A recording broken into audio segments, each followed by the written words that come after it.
center.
Okay, shake it out.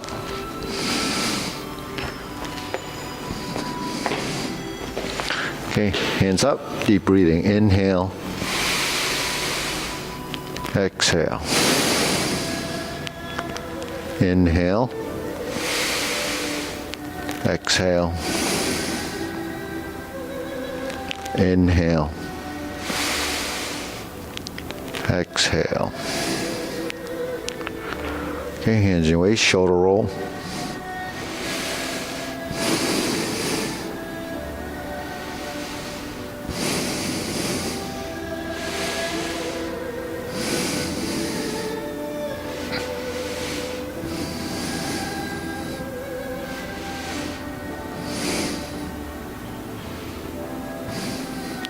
Reverse.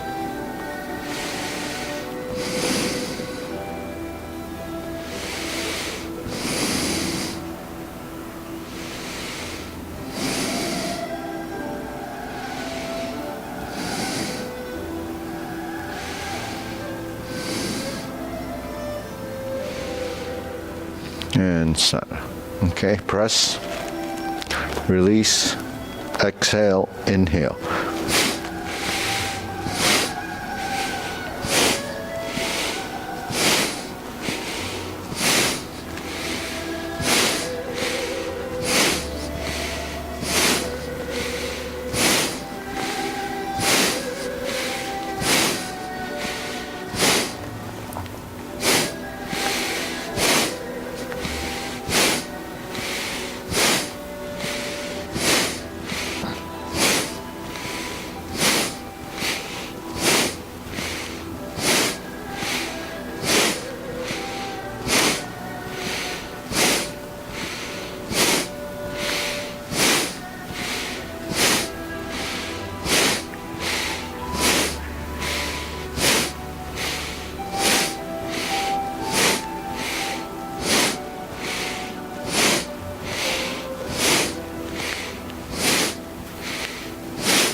And stop. Deep breathing. Hands up, pull in. Inhale. Inhale. Exhale. Inhale. Exhale. Okay, wrists.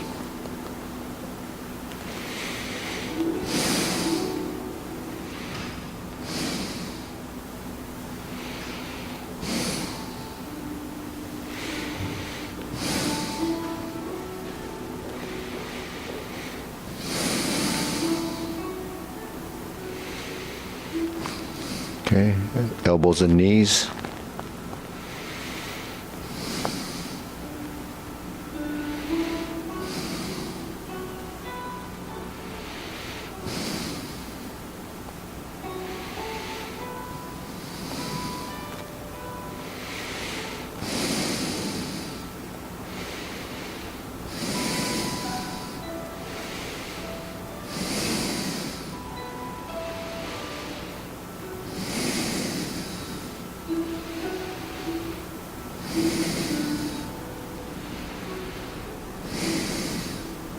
Reverse.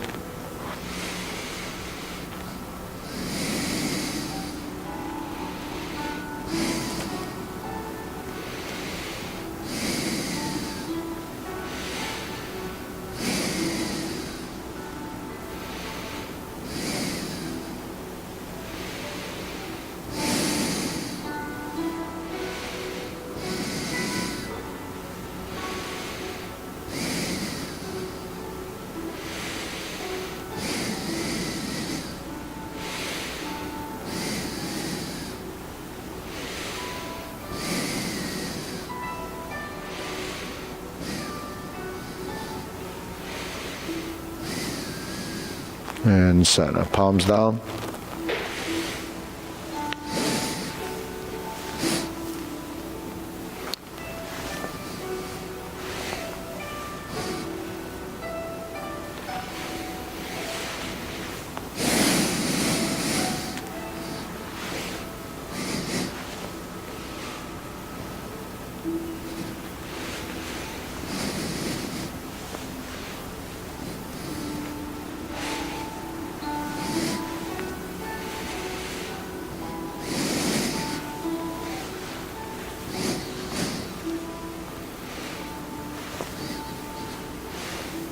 And stop.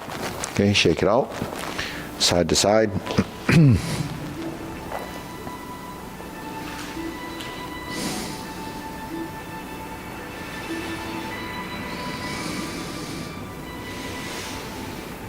Okay, center. Lift up.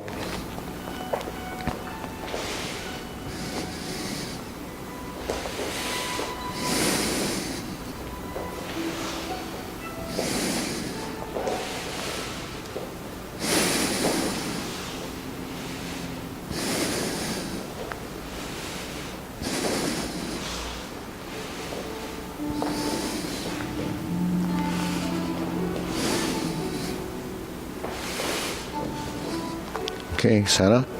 Insert the needle.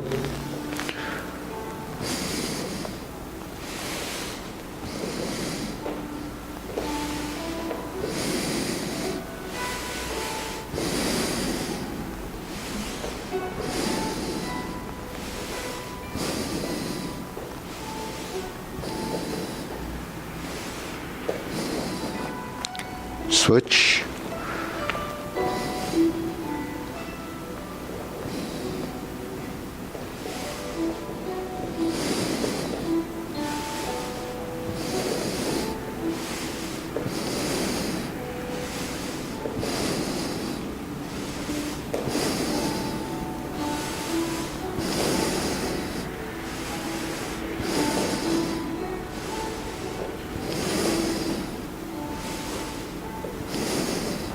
Okay.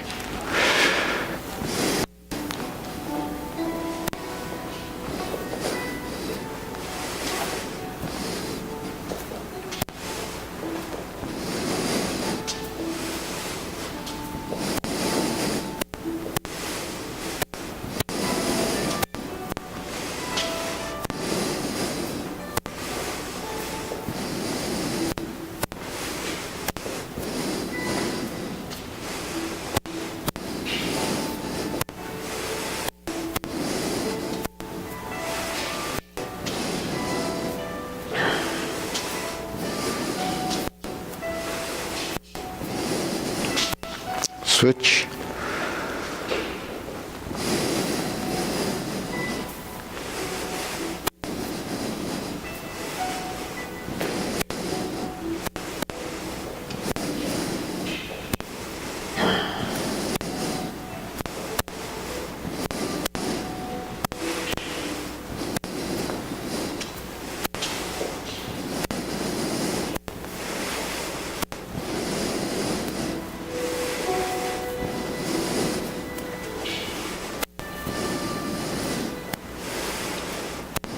Okay, center, side to side.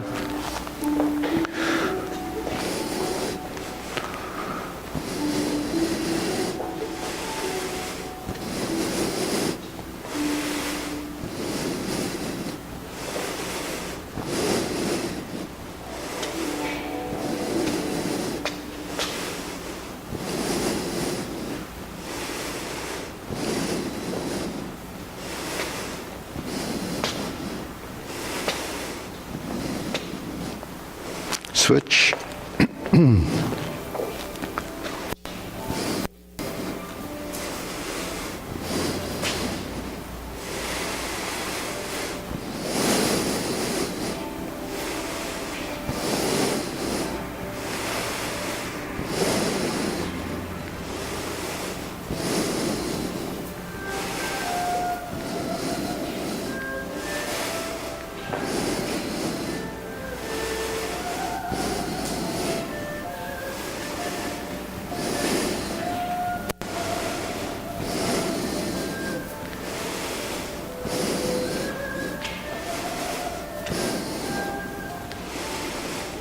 And center. Okay, check it out. Hands up. Pull in, inhale. Exhale. Inhale. Exhale. Inhale. Exhale. Okay, silk rolling. Say hold the ball. Step up.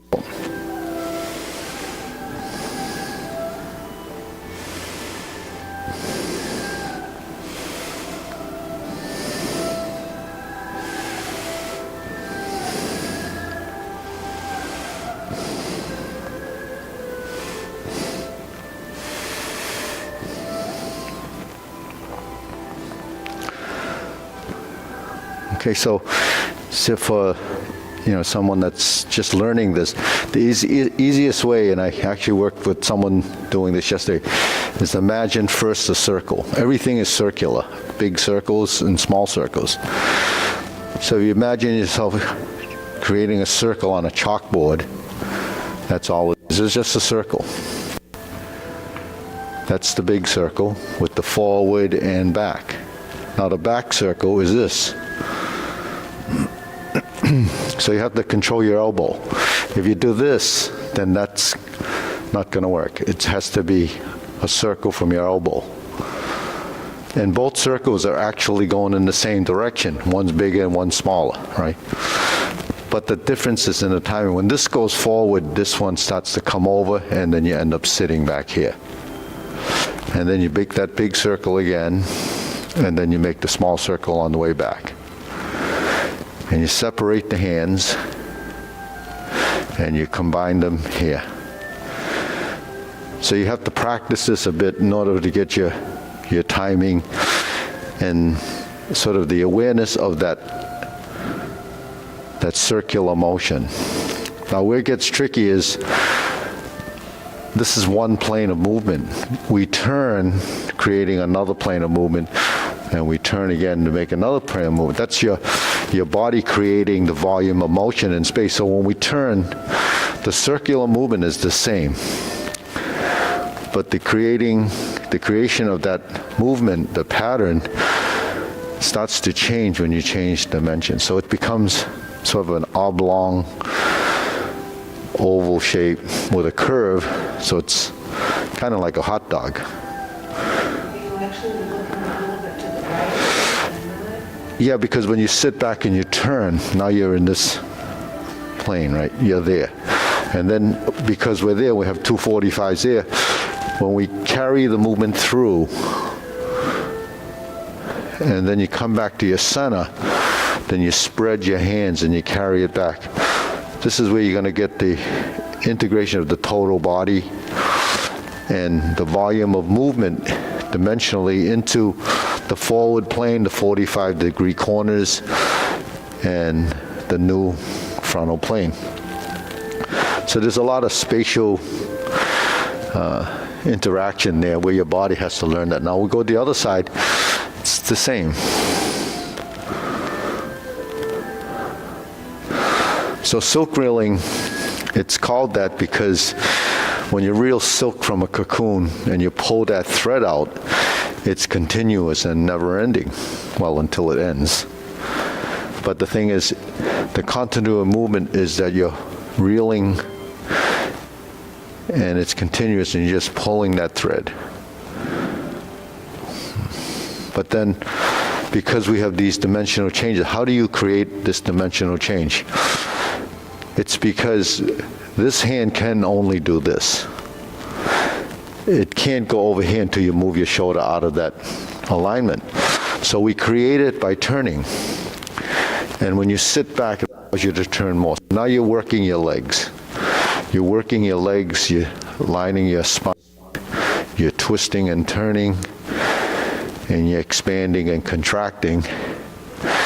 And then you're turning your hands over. So what do you have in the total motion? You have a piece of diagonal flying. You have a high position like in Jada Lady Work shuttle. You have scooping position as if you were holding the ball. And you spread the hands as an action called splitting. Then you have a movement that you combine. Then you work off your center line. And you're referencing your forehead, waist level, shoulders, and everything else that we talk about. Pushing toward the knee in the front, pushing toward the sinking knee in the back, vertical spine in the sitting position, and turning. So that's silk reeling. Okay, cross. Open and close.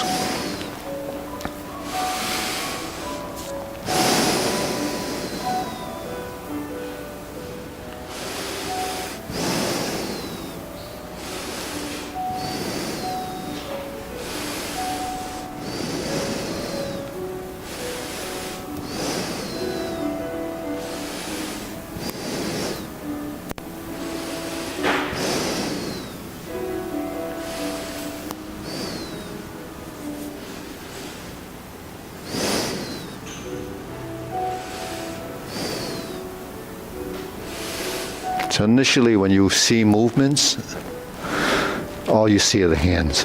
You only see the hands because you don't see the body.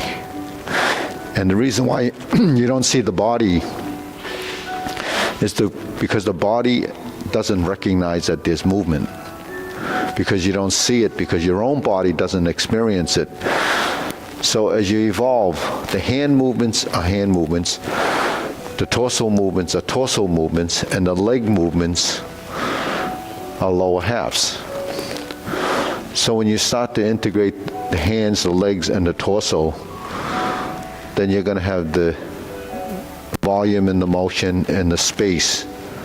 So here's your front position, here's your side position, here's your half round, that's a circle. Here's your straight arm that's directly in front of you, parallel, circular. If I turn, the structure doesn't change. But what we see is this. But it's uncontrolled because you're not regulating, controlling the three joints here, the primary movers on each side, and you're not controlling the three joints on each leg. The 12 joints actually work together.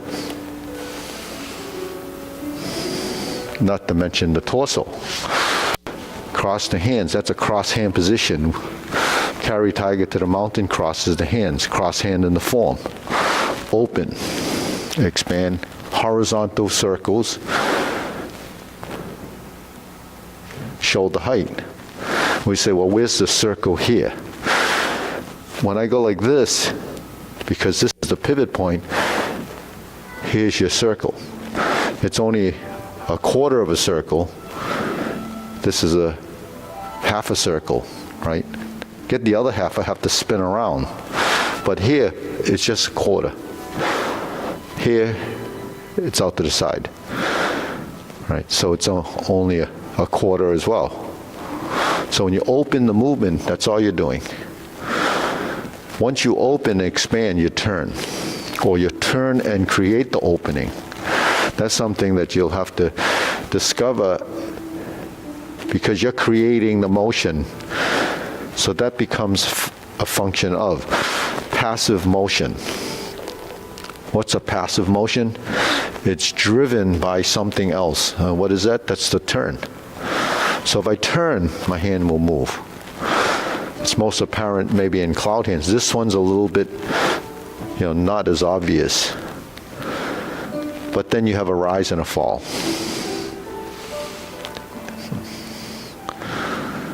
So that's what you get out of these drills. When you lift up and sink your elbow and relax the shoulder, this is preparation. You fold your elbows as you fold your knees. You straighten your arms as you straighten your legs. It's because we're so used to just moving our arms separate from our legs, we don't feel that relationship. Because we're so used to doing things just with our arms on one side. And we're usually just standing there or sitting there. All we know how to do is stand and sit. And then move one hand at a time. The only thing that really requires some integration of body is driving, where your hands and your legs are working in this relationship. I mean, there's other things that actually do it. Now, this is low hoots. Now, this is where you have to develop this structure. So you sustain the position. We know muscle memory. It's really skeletal memory.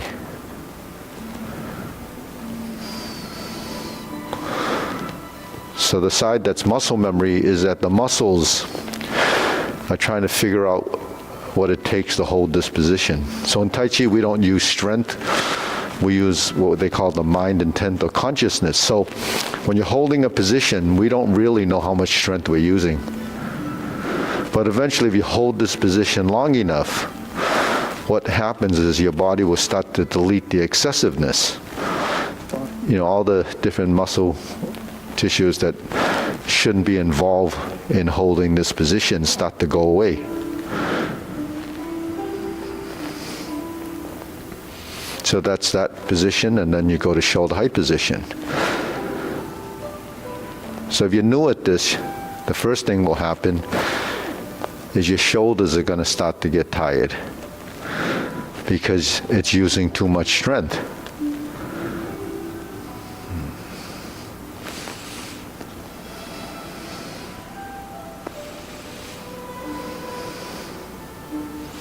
And then relax your neck. Bring your chin down slightly. Take the tension out of the nape of the neck.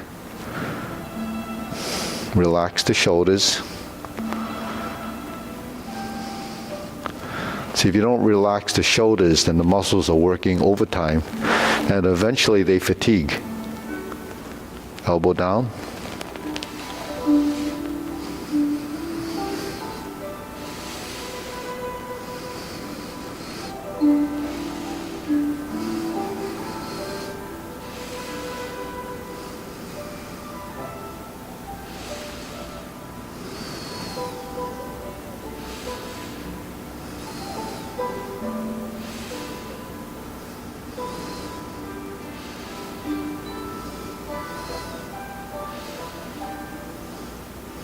Lower.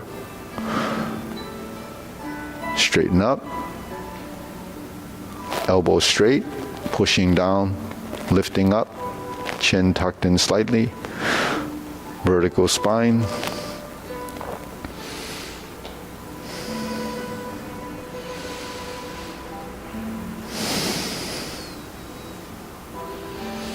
Extend.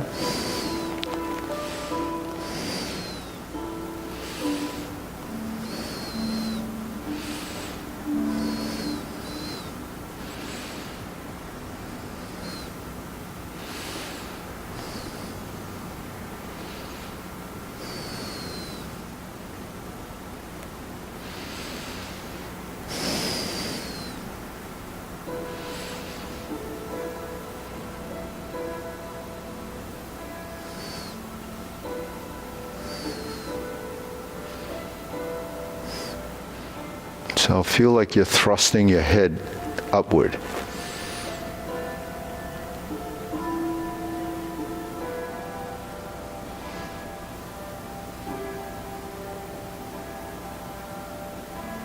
Okay, deep breathing.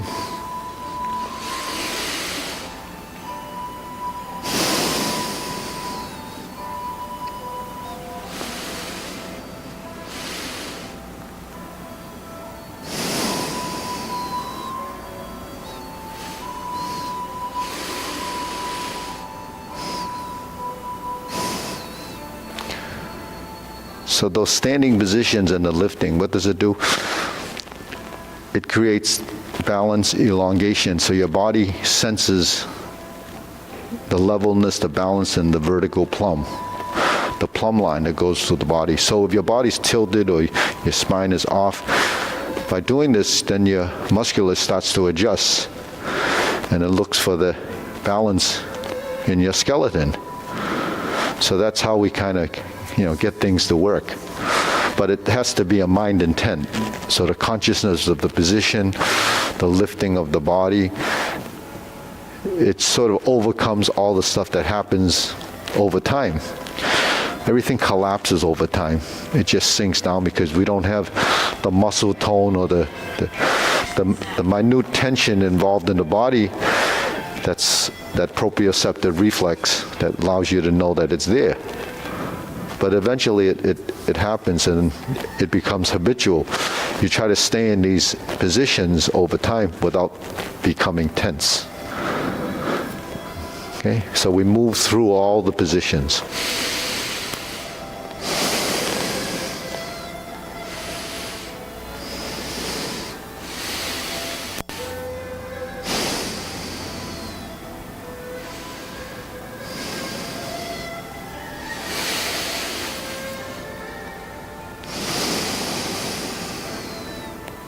Okay.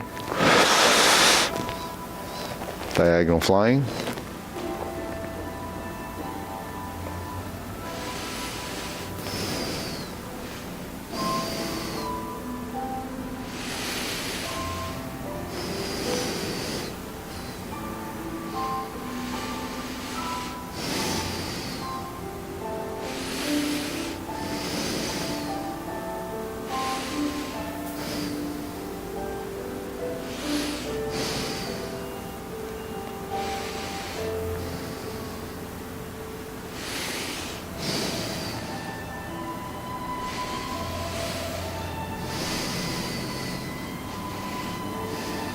Switch.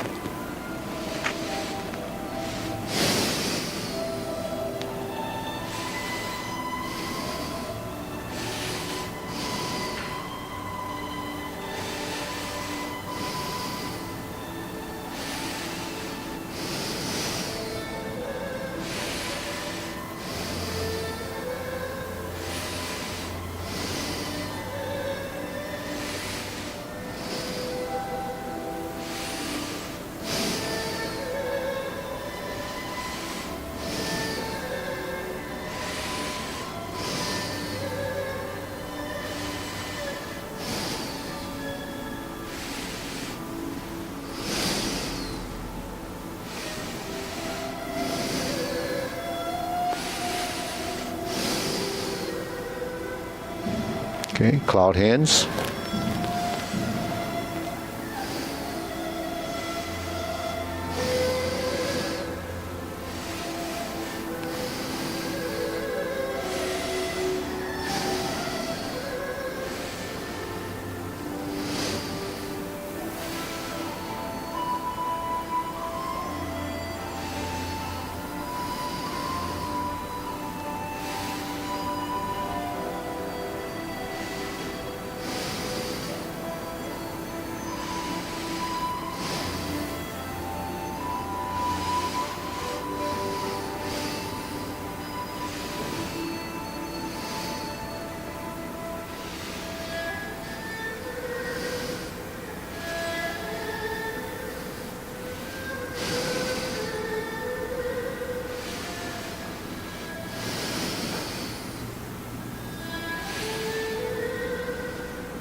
Okay, palms down.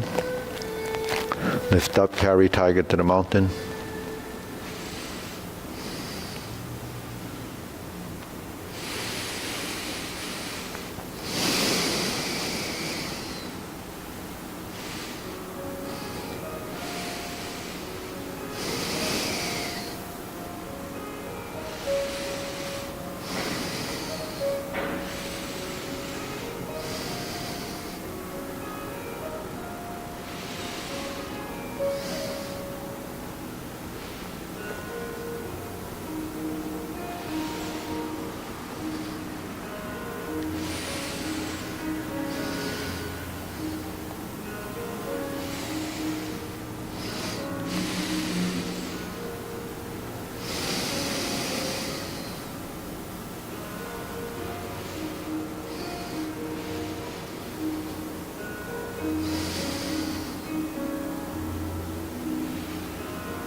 So when your hands are here, that's your lower hoop, your middle hoop, shoulder height, eye level, right?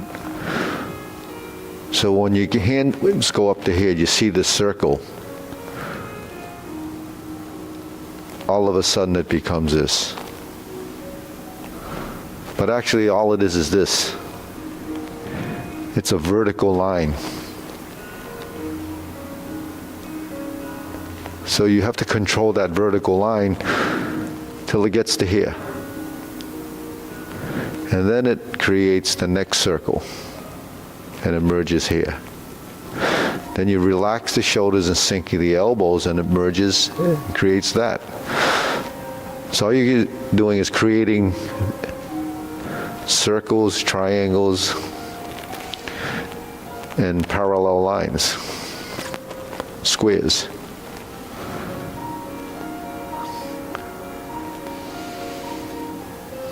So you're referencing your body. Then when you go to this next movement where it's the infinity sign, it's just a figure 8 on its side.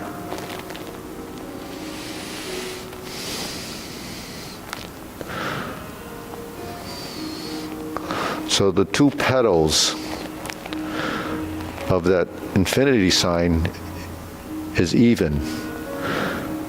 So it's based on where it turns here and where it turns here.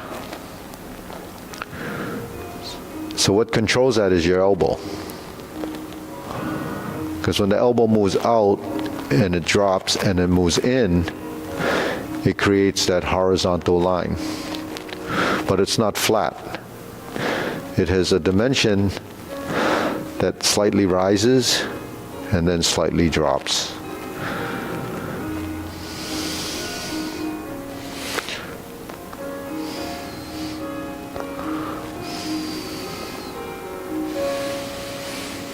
So if you want the balance in motion, you use the right strength or the correct strength through practice, the slight lift that takes it up.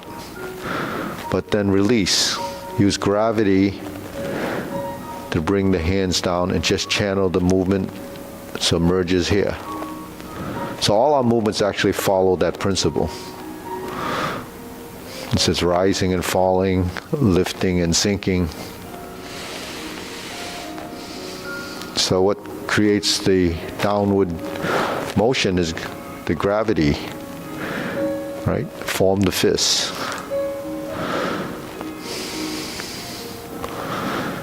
So if you're battling gravity, you're always going to be exhausted by the end of the day because you're using too much strength.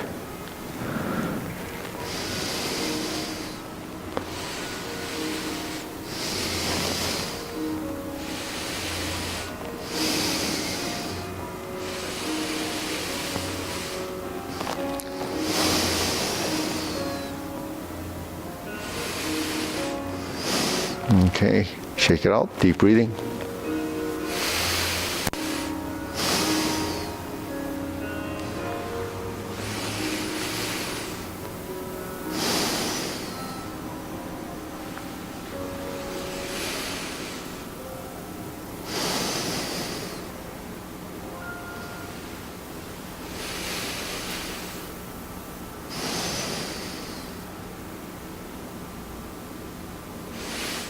Okay?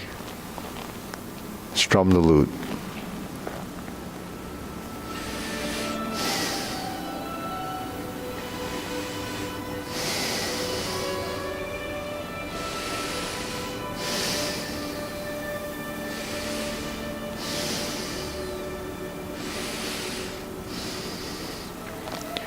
So this is your triangle. There's a center line that lines up with the midline of your body. The hands merge just like you clap your hands, right? Most people clap their hands in front of them in the middle. No one does it over here, right? It's always here because there's an evenness, and it's sometimes like this too, but it's always in your center, right? So that means your body doesn't have to move. But actually in Strum the Lute, after you find the triangle, you turn the body. You bring it back to center, and you turn your body. And you bring it back to center, and you turn your body. So what is that? That's creating the line of movement, utilizing your torso and the rotation. So when we talk about passive active movement is a function of. So in other words, when my hand moves, it's not because I'm moving my arm. It's because my body's moving it. So when I sink and turn, and then it realigns, there's a small movement in the arms, but it's not dictating the total motion, because this would be a physical motion. Isolated, one side at a time. But once you have to find this position, then you just slide down, and you slide down, and you slide down. So there's a look to the movement. That's your turning of your torso from your spine. But your center line is maintained. In Strum the Lute, the maintained position is fingertip in front of the nose, lower hand by the elbow. And then you merge. Now once, first line of moving your torso is this. Right? The second line of moving the torso becomes both of them start to move. Both of them are moving. So there's a forward, a backward, a right, a left, and a center. So when you're moving, and you're moving, they always pass through this rectangle. So that's a program that your body builds up here. When it starts to create the motion, and it's programmed into your system, it becomes second nature because it enters subconscious. So if you're in a vertical stance and you go to here, that's your vertical line. But then when we make a transition and we start to move our hands, that relationship to the lower half becomes part of the leg and the hand, the leg and the hand. So the body starts to build, it's much more complex. It becomes more intelligent. So body intelligence is this. When you start to maintain this as a subconscious movement, and then it just happens. So now if we just learned it like this from day one, that's what it would look like. But there's no structure, integrity there. There's no structure in the sense of this space. We're not referencing anything other than flailing our arms. But when you come through center and you move, now you can see that the forearms are creating two separate motions. But then look at the hand go to this corner. Look at it's in front of the shoulder. And then when it comes down and it tracks, it backs to center and then moves to. So the width of your shoulder, your center line, and the lower hoop start to become part of the geometry of your position. When that begins to happen, that geometry starts to become understood. See? So that's how deep some of these movements can become when you start to do them, and then evolve from them. So when we first learn this, you say, well, I already know that. But you just know this. You don't know this. You don't know this. because the body doesn't know it. So it doesn't mean that you've never seen it, but you can't see something that your body doesn't recognize. So we don't take that in.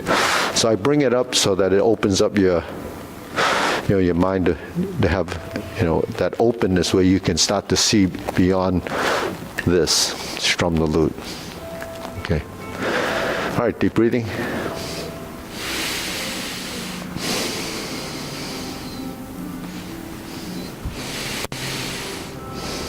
Now we go to the center and we draw the bow.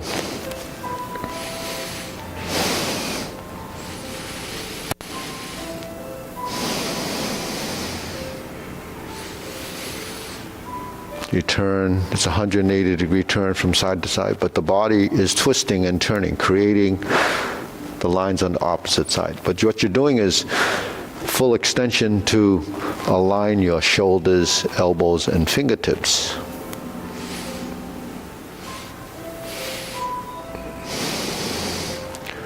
So you have to complete your movements in order for your body to respond. The sensory system kicks in, knowing the alignment of that joint. It's your shoulder on both sides, and where the elbow is. So the alignment of your skeleton comes into play, right? And you turn. Here you have the same idea of splitting. You separate the hands. And then what happens, they come back to center, and then they turn and you separate again. And you turn and you separate again.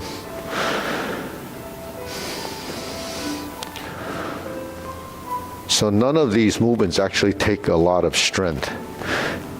It takes just enough to manipulate your skeleton. Okay, the next movement, fan through the back. All that is 2 circles, right? Big circle. How big? Up to the forehead. Down to the waist. But we add a component of turning. And then we cross and open. We turn and we open.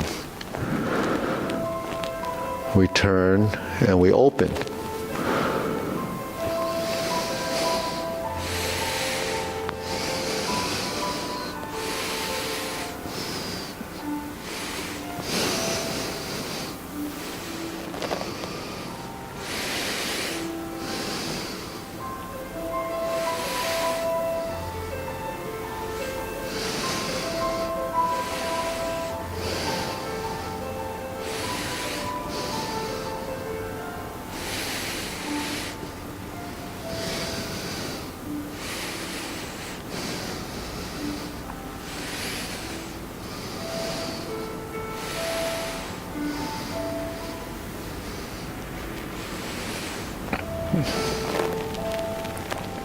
Okay, next we're going to go to raise the hand.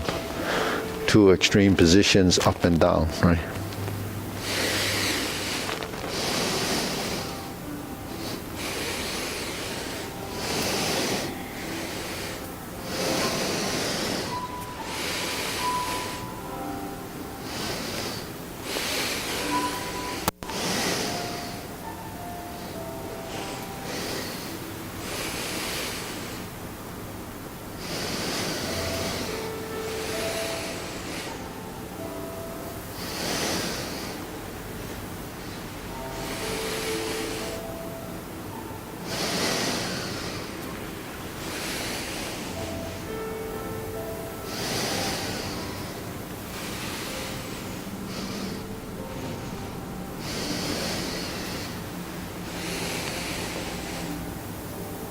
Okay, palms down, deep breathing, inhale.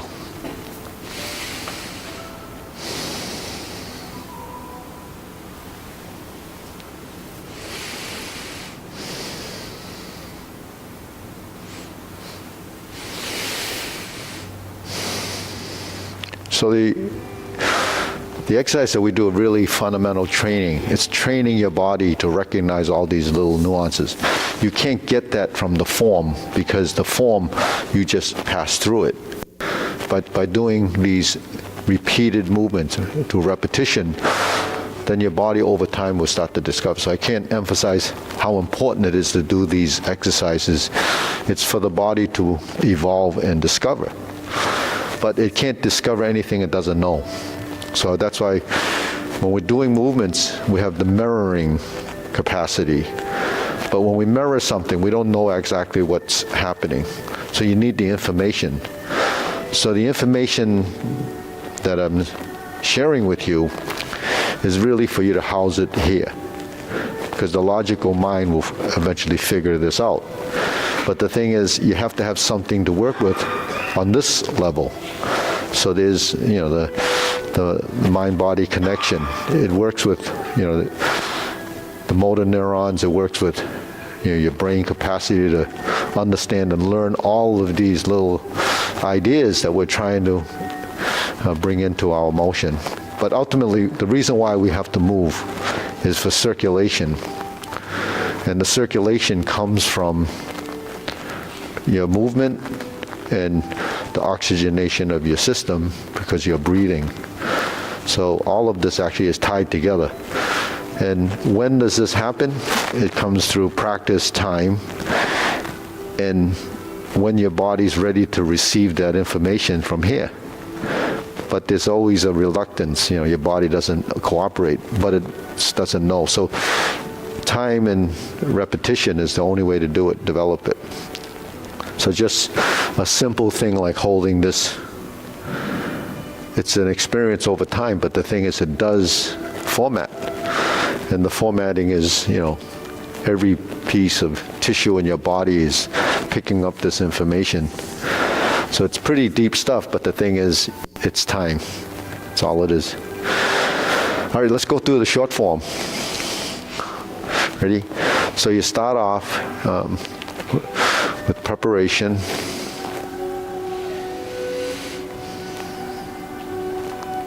And we step left foot forward, and we go to vertical elbow. Here's your strum the lute position and horizontal elbow. Now horizontal elbow is elbow out and vertical elbow here. So this is one side, this would be the opposite side. So this is your left side, and you sit back and turn the corner. So these basic things, maybe Sonny, you don't want to work with Mark? Yeah, so he'll take you through some, and then we'll go through the form, okay? So ready? So from here, turn. Now this is where we turn and spin off the ball of the foot, adjust the hip, move forward, find the vertical spine, drop down, roll back, and push forward. Hook your wrists, shift your weight, open the stance, open the foot, draw across, move it in, turn, turn, and turn. Shift your weight, move in. There's that movement, because we move and twist our body.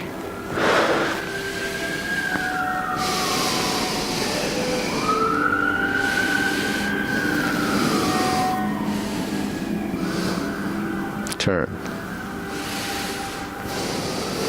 Turn the body, brush knee 4 times.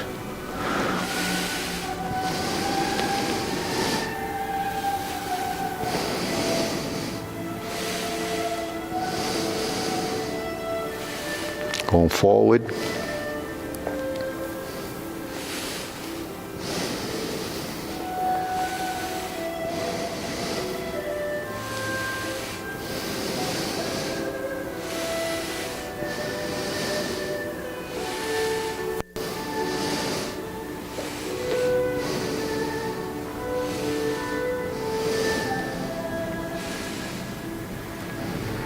Strum the lute.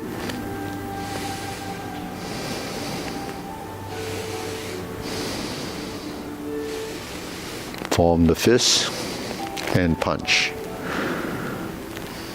Divert, block, and punch.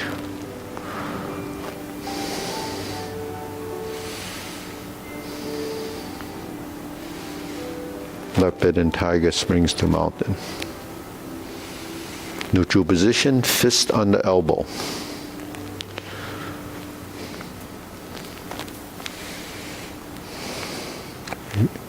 Repulse the monkey.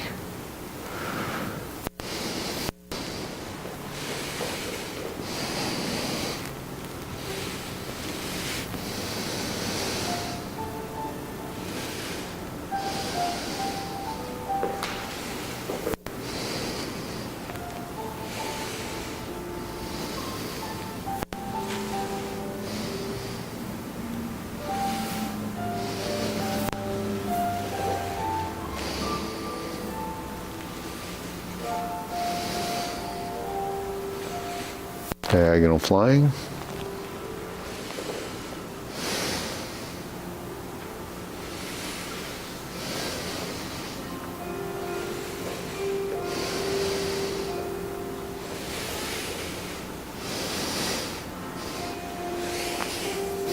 Turn.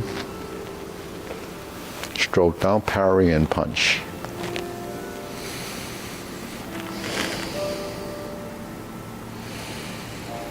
Form the fist and step up.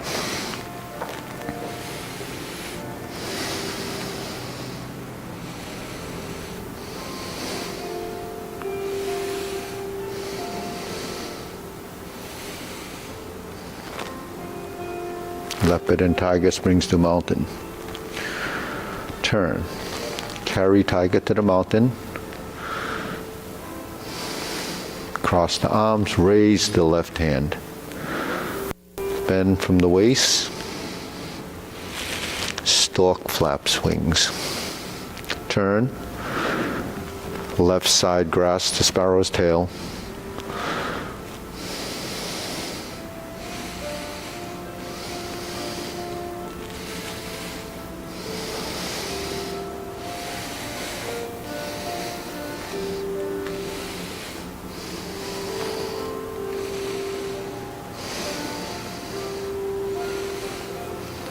Okay, sit back, stroke down, part the horse's mane. Toe out, step up.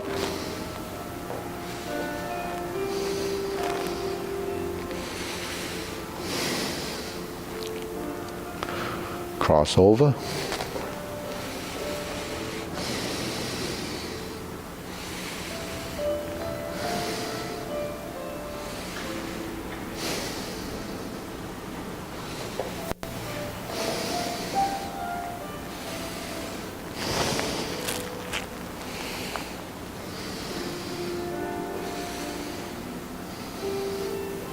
Back to single whip. Cloud hands.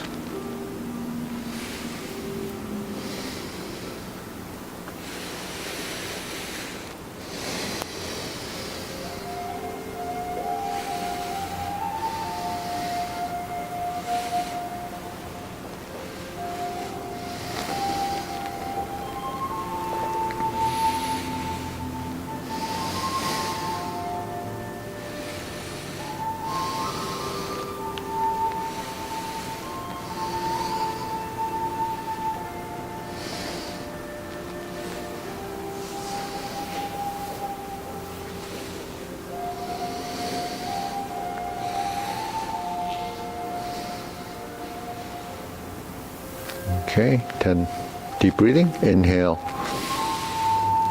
Exhale. Inhale. Exhale. Inhale. Exhale. Okay, we'll go through the long form. Right, feet parallel. Preparation.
Fist on the elbow to repulse the monkey.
High pat the horse to beat the tiger.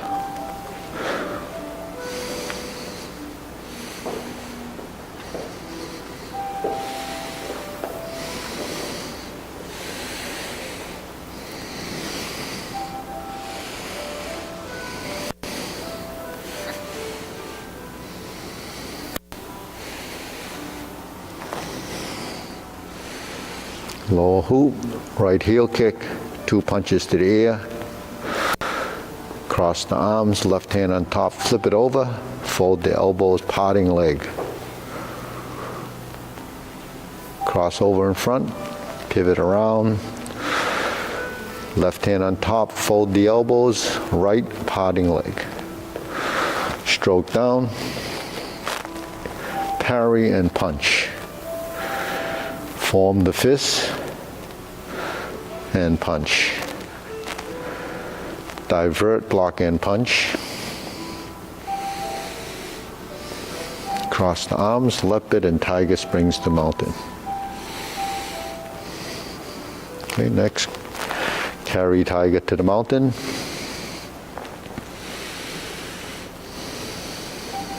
Cross hands.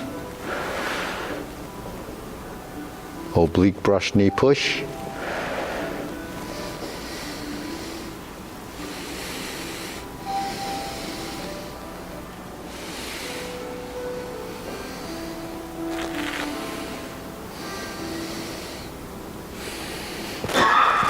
Grasp the sparrow's tail into single whip.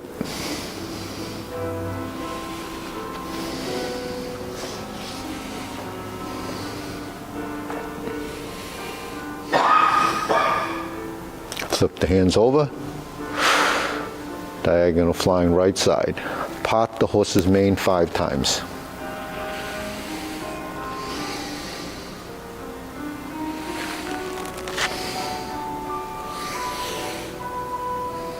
Now you can see the relevance of the silk reeling exercises. When you're doing 2 part the horse's mane consecutively, you start to pull it together.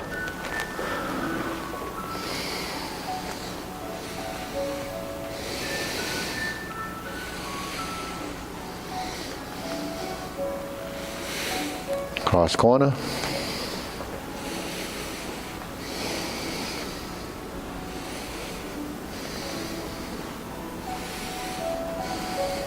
Turn, pivot, pivot, and step.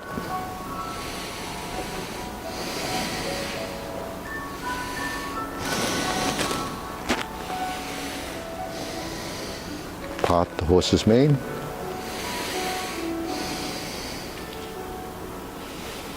Cross corner.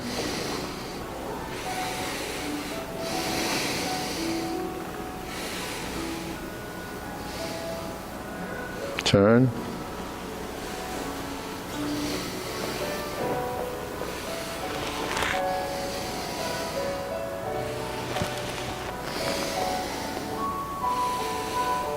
Grasp the sparrow's tail.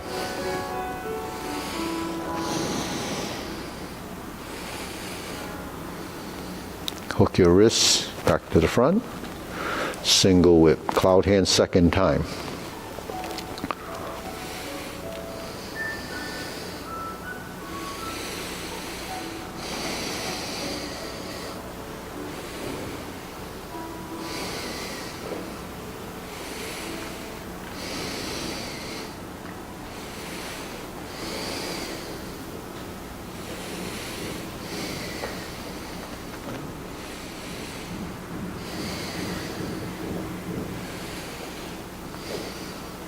Okay, next, downward posture, snake sticks out tongue. Invert the hand, pull down, golden cockroach stance on one leg, right knee up, press down, thrust in kick with the left, and pull the knee back. Reverse the stance, repulse the monkey.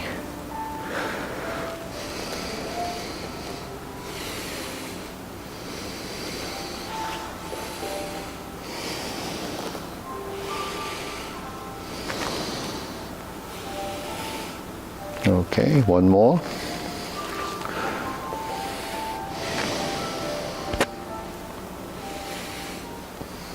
Carry tiger to the mountain.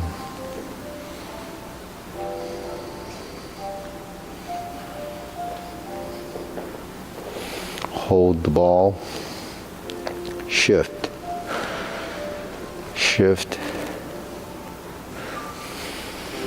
Press forward, step up. Raise the hand, bend from the waist, stork flap swings. Turn. Brush knee 1 time, insert needle the 2nd time. Fan to the back.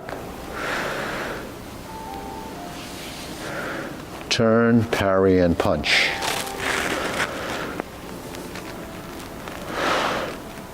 Form the fist, step up, punch, divert, block, and punch.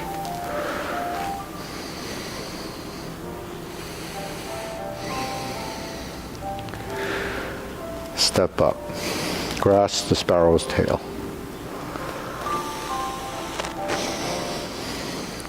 Hook your wrists.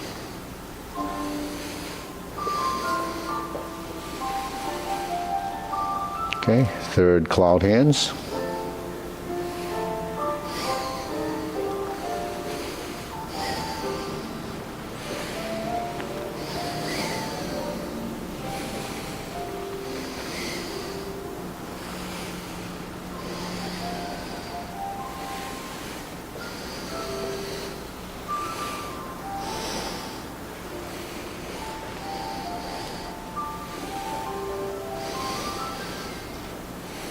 Next turn, set it up, palm strikes face, single lotus kick, left side brush knee and push, right side punch down to crotch.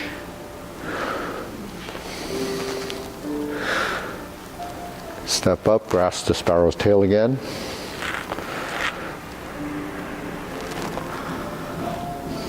Hook your wrists.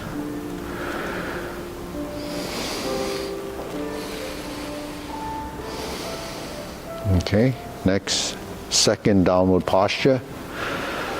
Snake sticks out tongue, invert the hand, pull down, step up, cross hands, 7 star. So that's this position. Retreat and ride the tiger, left foot forward, left palm strikes face.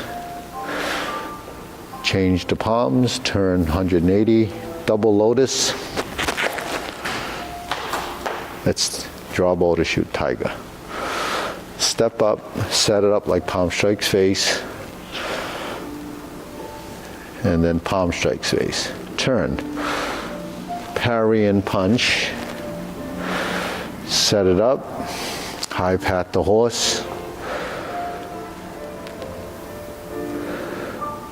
Step up, left and right side to grasp the sparrow's tail.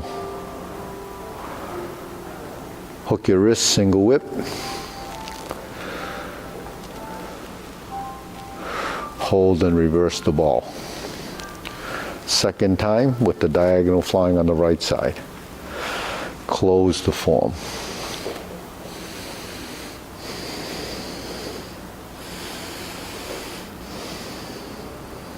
Okay, deep breathing.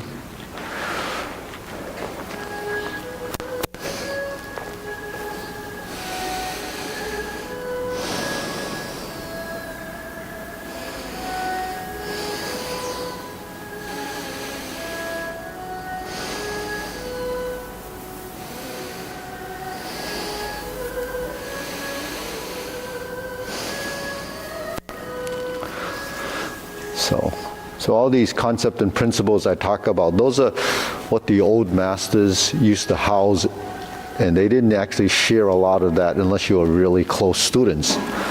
Because back in the day, the teachers were paranoid of their knowledge being stolen, just like today's, designs and patterns. They're afraid people will take them, and innovation. So back in the day, what did they have? That was their knowledge. That was the only valuable thing that they had, and that knowledge was accumulated over time and experience, and that's how we all learn. But once you discover something, then it becomes sort of a secret, a trade secret. So, patents and those, supposed to protect it, but intellectual property is constantly being stolen, especially in today's technological world. They steal it because if there's an idea and they have someone else is working on that same approach, they might get a head start on it. So this information that I share with you is just from my experience and from the teachers' information that's fed to me. But I know it takes a long time. Can someone capitalize on this? It's pretty difficult. It's not something that most people want to do. But I know there's a benefit to it from my experience, so I share it, And I not only just share in this room, it's being recorded. So, I'm not afraid that it's going to be stolen, because my teacher said to me, people can't even see it. But yet they wouldn't teach because they didn't want, people that just come off the street to kind of take it and then go teach it somewhere down the street. And that's how it was back in the old days. But, if someone takes it now and goes down the street and opens, so good luck to him or her. It's not an easy thing to do because it takes so long. So, the information I share is for you to house, and then over time, he used to say, you have to be ready for information. That's why they would trickle it out. But, people don't always have a lot of time. Life is short, right? Could be, but so, learning this stuff is just a matter of time. You just have to do it over and over again. And the benefit you get from it is to yourself. You get the benefit. So self-cultivation, that's what martial arts is. You cultivate it, and what you get out of it is really what you put into it. If I knew that much about what you get out of it and what you put into it, I would have invested into the market long time ago. I used to listen to these radio stations telling you the dollar cost average and do all this stuff. I know the strategies, couldn't implement it. I didn't, not interested in that. I spend more time doing this stuff. So anyways. Is there any other benefit of not telling the students? Yeah. Any other benefit? Well, it's a selfish thing, really, but the thing is, martial arts is something that there's many styles. So even though we don't see it here today, it was very competitive back in the day, because everybody wanted to have an edge on the other person. Well, you're dealing with, we're dealing with something pretty crude, right? But is there a benefit to the student? They